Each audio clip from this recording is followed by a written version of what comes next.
Hey everyone, welcome back to another episode of Two Nerds with Mikes. It's release week at Lego, April 1st. A lot of sets dropping, a lot of cool things coming out. Two that I thought were particularly cool. We have the Batman, what's the animated series? I guess like wall Wall. art. Wall art, Yeah. yeah, it looks super Yeah. cool. And I'm not like a huge fan of Dungeons and Dragons. I don't play it, but like they came out with a pretty neat looking castle. But have you seen the release radar? Anything that's looking good on your end? So I don't follow Dungeons and Dragons, unfortunately, so I didn't see that release, but I did see Batman animated series wall art, and apparently it has some Easter eggs in it. Mm-hmm. So I am really, really waiting to get that one. For the fellow nerds that don't know yet, I'm a huge, huge Batman fan. He's my favorite superhero. The wall art is just going to be the animated series is one of the best cartoons ever released, in my opinion, for at least a comic book pickup. And that wall art just looks really, really good. Yeah, it's a really cool set. It's one I'm looking forward to. That and the Mercedes F1 car are the two that I'm chomping at the bit to get this year. Those are my two big ones I plan to buy this year at some point. Yeah, the I'm big into like modulars and like castles and stuff. But yeah, the Dungeons and Dragons thing, it's cool. I watched a kind of a build on it, but again, I guess it's based off the game, which I thought the game was people just making stuff up. So I guess there's an actual game that's based off of. So I don't know. So yeah, I don't get any of the references on it, so I probably won't pick it up. Like there's other big sets to get. Interesting. I don't know if you've heard this, but since they're doing the animated series for the wall art, it is rumored that we get another Batmobile. That it's going to be from the animated series. I don't know if it's a biggie or one of the $40 ones, but I hope it'd be like Tumblr size. And so it's getting rumored, but I mean, if you're already going to do the animated series, they usually do a couple from it. So I think we're going to get a new Batmobile because Batmobiles have always done incredibly well. So why wouldn't you do another Batmobile? So just keep your ear out for that one. Oh, for sure. I'm still super sad I missed out on the 1989 Batmobile. I have the 1989 Batwing. So I was gonna score the Batmobile next, and they discontinued it or retired it right when I was about to buy it, and now you can't get it for less than like $500. I've And it's seen like, it. Yeah, I've seen it for like around 300 on the marketplace. okay, What was it new? What was the new retail on that? two something. Okay, that's not too bad. I'll have Yeah, to it's keep an not eye out for terrible. you then if I see it. Yeah, But yeah, I want the Batwing is one of the ones I really like too. But yeah, those go crazy high. But it was the biggest. It was the biggest Lego I've ever built. It took me about a month and a half, and I mean, the cool thing about it is like you can wall hang it if you want to. I just had mine on its stand right now, but yeah, I'm gonna get the Tumblr at some point, and then if they release the animated series Batmobile, yeah, I'm gonna be all over that. yeah, I just hope, like I said, I hope it's. I like the little builds. I like the Speed Champions, but yeah, I like the big builds, especially if it's not a Technic. I'm curious what they're going to come up with, like a mid level, $200-300 version. Be kind of cool. But yeah, other than that, yeah, just normal stuff. I think we have a lot of cool stuff next month. It's Star Wars month, so Yep. a lot of releases. We'll probably have a lot more to talk about then. But yeah, check it out. The links below. Oh, and before we end the Lego segment, I just want to say that I officially have all 11 Star Wars helmets now. I scored the last 3 over this past month, and I am now up to date with those. So the next helmet I'm going to get is Spider-Man, so I can complete that collection. Because I think there's only 3 right now. I think it's Venom, Carnage, and Spider-Man, and I have Venom and Carnage already. Yeah, I have that in a box. So that one's sitting here, the Spider-Man. Nice. The one thing I noticed, and I don't think Venom was like, I don't know what Carnage was like, but it already looks like sticker hell. So Venom, no stickers. Carnage, he had quite a few stickers. Yeah. So you know, Venom Carnage wasn't terrible to build, but it did suck putting on all the stickers. Yeah, I'm such a perfectionist. I'm like, I hate stickers. I love printing pieces, especially if you're a collector, Mhm. because it's like, oh, you want a piece to last forever. You know what I mean? Yeah. So stickers will.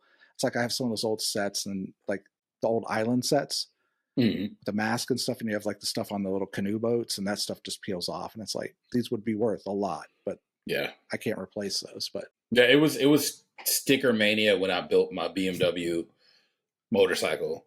And obviously it's a motorcycle, and if you've never really seen a crotch rocket, they have a lot of graphics on them. So it was not fun putting the stickers on everything, trying to get everything to line up. Some things I got perfect, some things it was a struggle. So, it's one of those things where if it has a lot of stickers, you just kind of got to do it. you're going to get that on the Mercedes. But here's a question for you: Yes. how do you apply your sticker? What is your method? I've seen I all use kinds of tweezers. tweezers. Okay, okay. I see So I people use use I use tweezers, and then I basically I'm holding it with the tweezers, and I get it aligned on one edge perfectly, and then I just go away from where I just stuck it, away from it, to keep it in line as best I yeah, I'm a tweezer guy too, or can.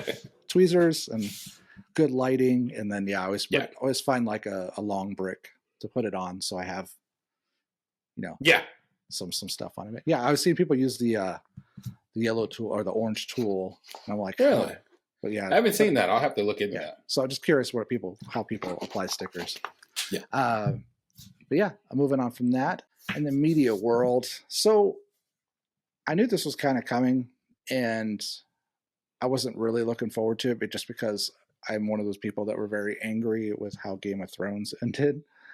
But the showrunners for Game of Thrones finally came out with their show, and it's based off a series of books. I don't know what the books are called, but the show on Netflix is called Three Body Problem. And I was just curious if you have seen it or heard anything about it. I have heard about it. I've seen like weird images on Facebook of it every now and then. I had no idea what it was. I thought it was a reality show at first. And then I heard what you heard, that it was based on a series of books, and that the creators of Game of Thrones are the ones that they made this one. And I heard that the first the first episode is kind of hard to get into it, but then I heard like it just takes off after that, and it just really just brings you in, and you just you get addicted. But I still don't know the concept of the show or what's going on in it. So Okay, I'm a big fan of crazy shit. I guess things that like you'll go back to like a Fight Club. Fight Club ruined me for movies and shows that were like, if you can play me and like throw me off, and like I've been a fan ever since that time. So I feel like I can pull elements from other stories. I'm like, oh, that's Umbrella Academy, or that's this. And I feel like they do a good job of making it their own, but it's kind of all over the place, and it's very surprising. It's kind of like The Expanse. It's a really good sci-fi, but then mix it with like it's Expanse meets the Fringe. I don't know interesting. if you watch Fringe. So like not as Yeah. crazy as Fringe. As Fringe goes like way the fuck out there. And Expanse is like super spacey sci-fi. Right. So I felt like it's kind of like a blend between those, where you get those like crazy Fringe moments, but then there's a lot of science. So the show kind of makes me feel dumb. like I'm dyslexic. I don't even understand maths, and you're throwing some crazy shit at me, and I'm like, okay, that's wild, but it's really good. So if you get a chance to check it out, it's definitely like one I watch a new episode every day. So I think I have one left, but I would definitely personal recommendation to check it out. Yeah, if like the guys from Game of Thrones don't have the ability to go on their own and finish a story and just follow a book, they do a good job. So, Gotcha. But yeah, really cool. It's curious what everybody else thinks. Definitely leave some comments. Would love to talk about it coming up or whenever Chad gets caught up. But yeah, very cool stuff. Yeah. If you do have anything that's a spoiler, try to put spoiler alert so you just alert other people, please. Especially being that I haven't seen it. So, but if you don't, it's all good. I understand. Just I hope you all don't purposely ruin it for somebody else. Don't be a dick. No. Also in media, I want to add on real quick that I did go see Ghostbusters Frozen Throne last weekend. I am a huge Ghostbusters fan. To me, Ghostbusters ranks like easily in my top 10 of greatest movies all time. The first Ghostbusters from '84. And they're trying to kind of recapture that. And I just don't think you're going to be able to because we hadn't seen anything really like Ghostbusters when it first came out. But I will say that I am enjoying the reboot of the franchise. And I like that they are bringing back the original cast. A lot of people dislike the all-female Ghostbusters. I don't understand the hate there. I'm not saying it was one of the best Ghostbusters ever made, but it was a fun watch. It was entertaining. But it gets no recognition, and that kind of bothers me. But it is what it is, whatever. But the new one was decent. Like the villain was really badass. The story was a little shaky. Like some of the dialogue was shaky, and like I didn't really like the way they made the young female character Spangler's granddaughter Phoebe. When you all watch it, you'll kind of understand possibly what I'm getting at. Like they just, I don't know. I don't want to ruin it for anybody. I just didn't like her character development in the movie. Like in Afterlife, she was really awesome. In Frozen Empire, I'm like, what are y'all doing to her character? And I just want to end on Ernie Hudson is 77 years old, and that man looks amazing. If you haven't seen the movie, just Google Ernie Hudson real quick. He looks incredible for being 77 years old. Like I want to look like him when I'm 77. He could easily pass for 50 years old. I'm not kidding whatsoever. But yeah, I saw that. It was really good. Check it out. Support the Ghostbusters franchise so they can keep cranking them out. So, and if you did see it, let us know what you thought about it. On that note, kind of triggered me there. Speaking of Netflix and Ghostbusters, have you seen their series, The Movies That Made Us? I started one of them, but I didn't get to finish it because I was doing it while I was working out. And which one was it? I think the one I was looking at was the horror one. Like it had Freddy on the cover. Okay, yeah, that one's interesting. They do Ghostbusters. Okay. And they do Home Alone. There's a couple in there that are like, how did this shit even get made? Yeah. And we're talking about like, I can't think of his name. Bill? What's his name? Bill Murray. Bill Murray, how like, oh, we think we have him booked and we're going to start filming. And then like he might show up. And it's like, oh, cool. Day one, he's just randomly, like that guy's crazy. But yeah, it's super cool series. Like Die Hard is another one. They do really behind the scenes to shit you didn't even know growing up with these movies that you're like, that's crazy. This might not have been made or even close to what we thought, but just shit came together. So very cool series, but I think with the Ghostbusters, you dig it for that for sure. Yeah, I'll check it out for sure. Thanks, man. So with that, let's pivot to the tech world. And I think this will be an interesting conversation. So for those of you who have not heard yet, and I'm pretty sure most of you probably have already heard, the Department of Justice is suing Apple. And they are suing Apple because they feel that Apple monopolized the cellular phone market with the iPhone and basically made it to where the competitors couldn't compete in the field. So if you haven't taken a chance yet, just do some quick Googling. We can even add a link down below to a good article that we referenced that basically their argument is Apple made users who weren't on iPhones feel not inadequate, but like that feeling like you're not good enough for an iPhone or you're not good enough to have an iPhone. And their specific points are obviously the green text bubble. So when you texted anybody outside of an iPhone, it was a blue bubble. It was a green bubble, sorry. If you talk to an iPhone, it's blue. If you talk to Android or anything else, it was green. And the other one that I didn't even realize is the video and picture quality of Androids to iPhone. So obviously, back in the day, SMS was kind of like the standard protocol for sending messages and videos and pics. through messages. That protocol changed. I'm sorry, I don't remember the name of it. I think it starts with a C, but I don't remember the name of it. That protocol changed to where the quality is way better. You could send larger files and videos came through almost crisp clear, like you took it on that device. But what I didn't know is that Apple had purposely not upgraded their software to interpret Android devices on that new type of protocol. So when a user would get any type of media from an Android user, it would come in really poor quality. But if they got the same image or same media from an iPhone user, it came in on the new protocol, which was way clearer, way better. Just it was a crisper type of media.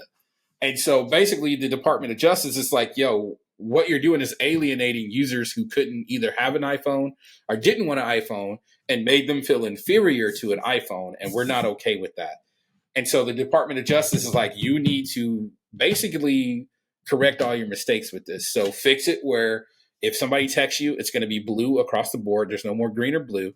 And if somebody sends media from a Android user to an iPhone user, that the media is going to be on par with iPhone to iPhone. I think there's some other things, but those were the two most glaring things that stood out to me. And so my hot take on this is I'm not mad at the Department of Justice. I am an iPhone user. I am in the Apple ecosystem, like heavy into it. I have every type of Apple device you can imagine. I've also used Android in the past.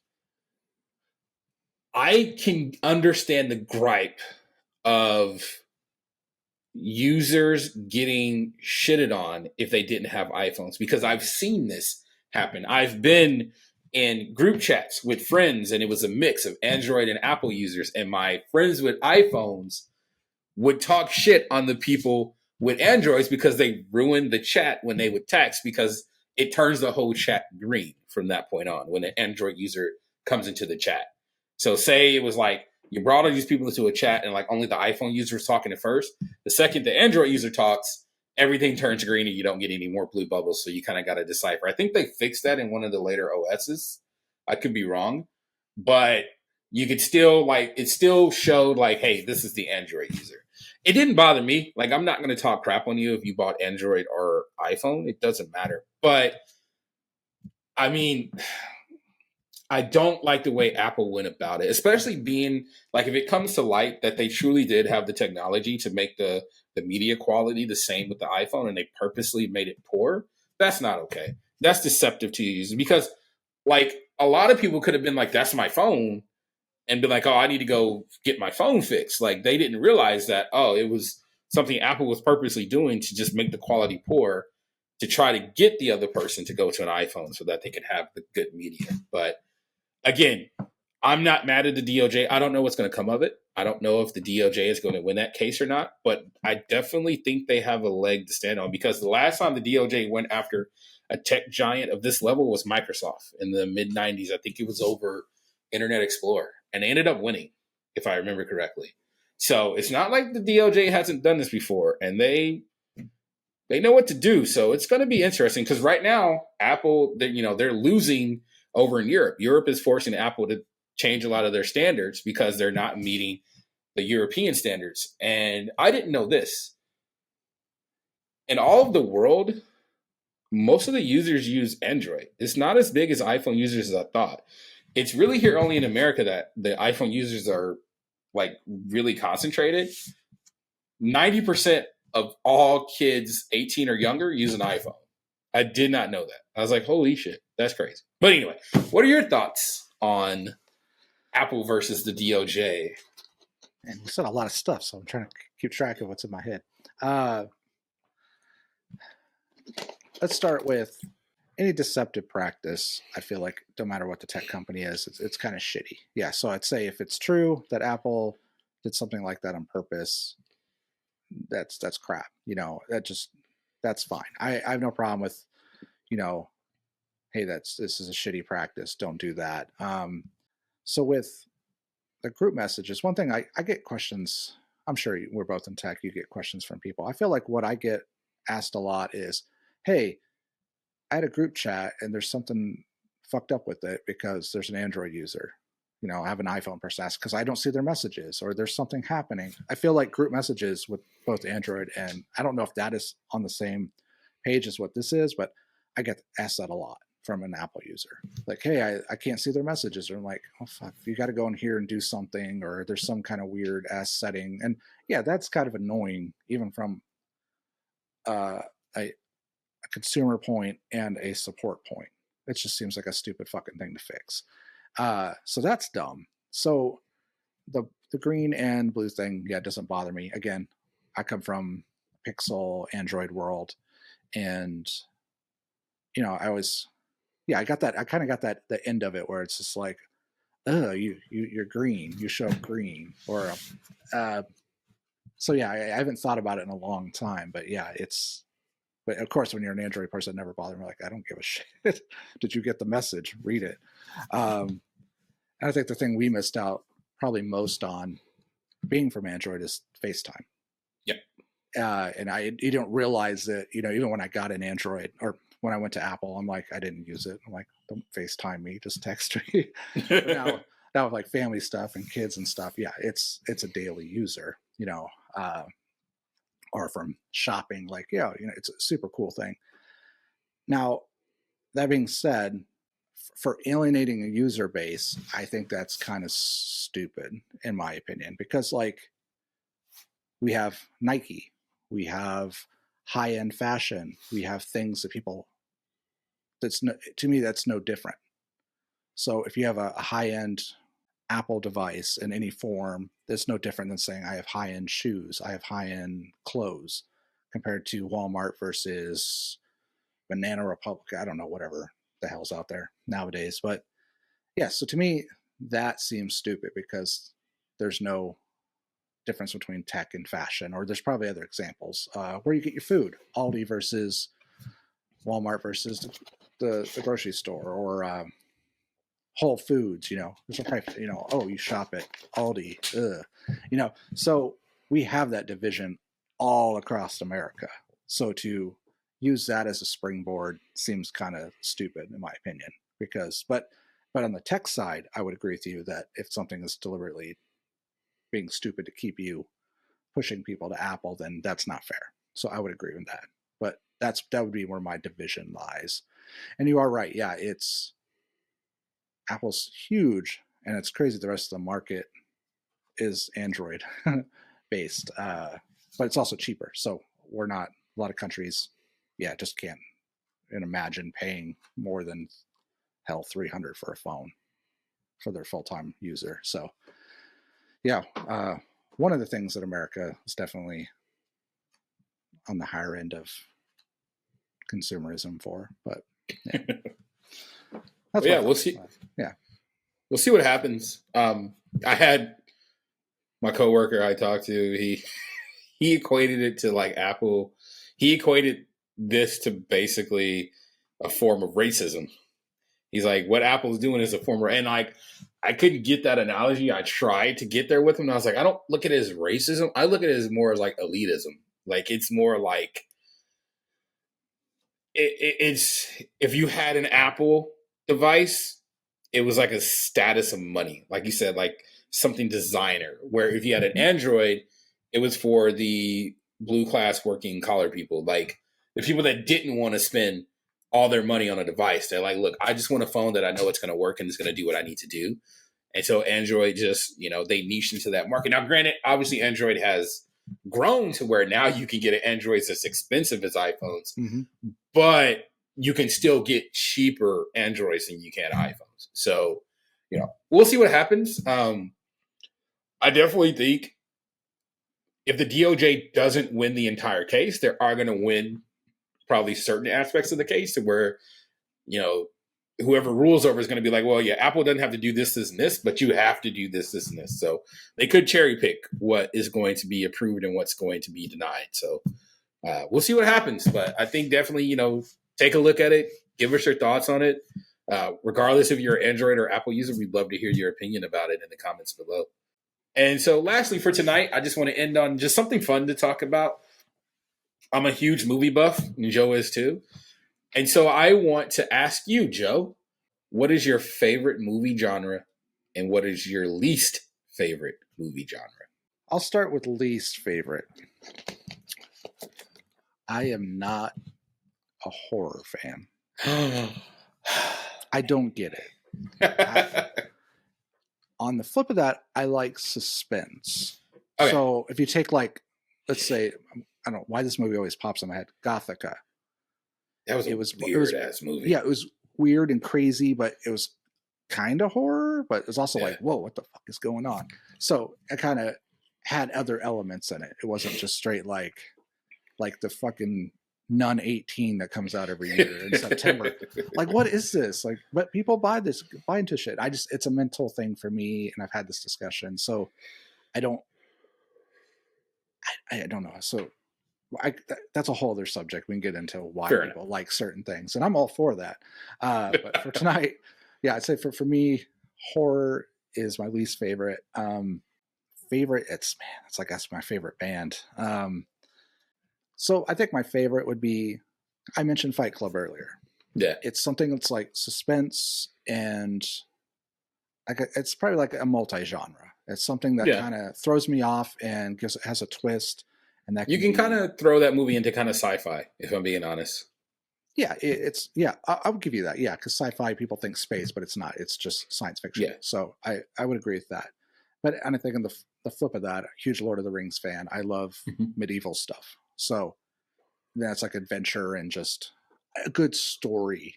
Yeah, is really it's not even a genre. It's just something that makes me as a writer and a musician, just something that if it captivates me, then I'm totally cool with. So I want to say I have a favorite, but definitely dislike horror. So I don't know. Interesting question. What about you? So for me, I'll start with least. My least favorite genre, and my wife would probably fight me when she hears this, is rom-coms. I'm not a huge fan of them. I've watched them. Some have made me laugh. Most make me cringe. So fun fact about me and my wife, she picks on me about this all the time, is that I get embarrassed whenever there's embarrassing things happening. Like, I can't watch.